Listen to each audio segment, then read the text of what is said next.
a ton of credit. He has really grown as a football player. You know, he needed to get in shape since he got here, and he has steadily improved in that regard.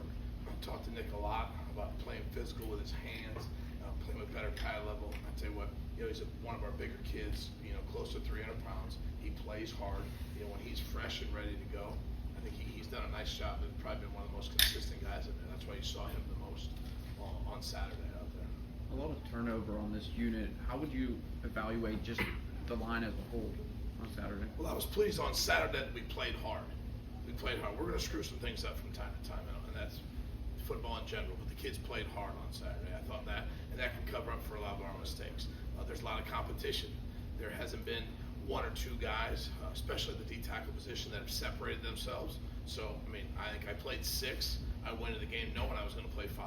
And the game played a way out where I could play 6. But we're going to play a lot of guys in there. Their competition in game day, the competition in practice. You don't get to take a day off. Everything you do matters. It'll be, you know, all of us getting the job done, especially at the D tackle position.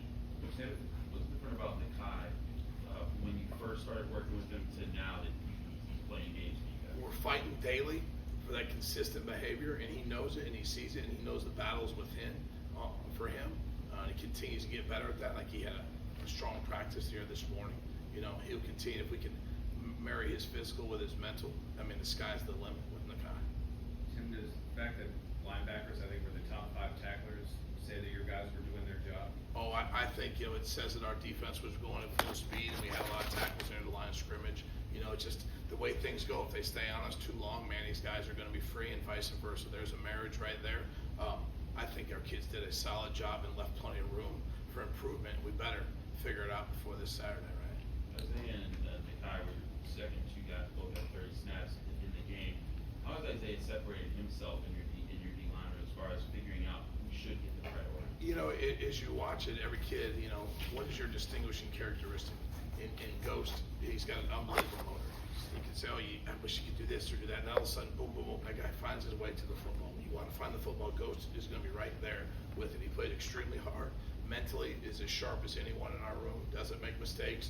Understands what the opponent's trying to do to him. Really, he gains himself an advantage to maybe make up for the lack of size that he has right there. But he's quick as a hiccup again. You know, he's really smart. What kind of day Sierra Edwards have on Saturday? What do you think? Right, 18 years old. I think he was just under 20 snaps. I think he had a couple TFLs. Almost killed the quarterback. You know. I tell you what, the sky's the limit. You know, great. I'm really pleased with him. Now he came into me on Sunday and was, I could have been better. I was like, oh, slow down. But I'm glad he's his toughest critic.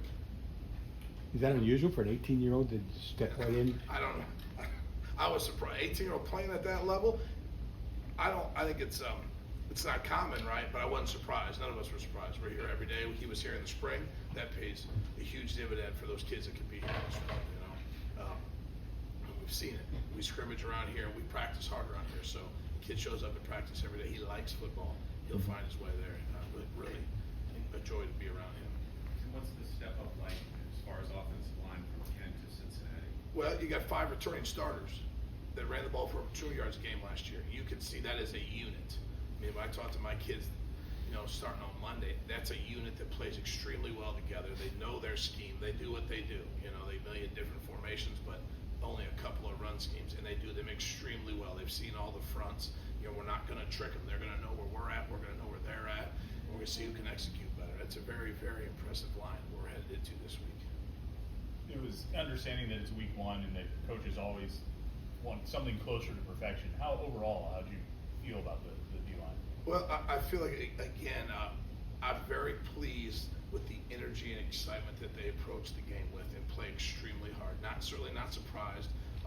You know, you did see them go out there and the stadium was too big for them and their eyes got big, and then sometimes you turn on the film and you're like, hey, well, you lost your mind there. Didn't really see that with this group. Well, I think there's great competition, and it's going to be, you're going to see 8 to 10 kids every single week. And everyone showed on Saturday what they're capable of. Now can we iron that out and be consistent at that level? We'll have a good season for us. How many did you play between end and tackle? 12, I think. I think 6 and 6. The way the game played. That was out. That was more than you thought? I mean, I knew I was going to play 8 to 10, and the game played itself out the way it did. Was able to get a couple guys in there, which I think is always tremendous, you know, to be able to do that for a lot of different reasons. Nate Matlock and Chief Porter are two guys who are doing something very different this year from what they've done in the past. Do they look like they're still kind of figuring out what it is to play in this sort of defensive Well, scheme? Nate gets the advantage because he was here in the spring, and he had played with his hand on the ground before. Now he's able to do it in a little bit more space, so he's a little bit ahead of Chief. But when Chief gets more and more and more reps every single day, Chief gets better. Every single day, he gets better. He knows what he's doing. Now, how we do it needs to continue to shine. And you know, as we get going, he's going to be able to help us a lot this fall. Anything final? During the game, you shift a lot between, you know, you run sometimes 4 guys per play. I mean, do you like sort of bringing in a lot of players, each player just? I like playing fresh bodies. No one's allowed to be tired in our room. Nobody. You know, that's what we've created. I want a depth chart that looks like this. I want a straight line like that. No one's allowed to be tired. Just practicing against the offense helped guys. Have you seen them like grow in their stamina? Like guys that were huffing and puffing a little bit earlier in practice don't do so as much. That's the way it is around here. Yeah, our offense makes you get lined up, and it's awesome.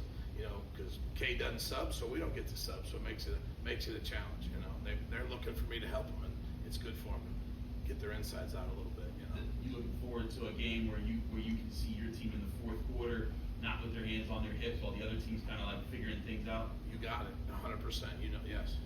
Like you played this game. It looks like. Are you down? I'm sorry. Are you down on the field? Yes. During the games? So do you have somebody that says, "Hey, so and so looks tired," or "So and so is trying to tap out," or how's that communication? No, I mean, we've got people in the booth, but they're right there, you know, and you can see them, you know. And shoot, now we got these iPads too. It's unbelievable. So there's not a lot that goes by game day. Coach, thank you for your time today.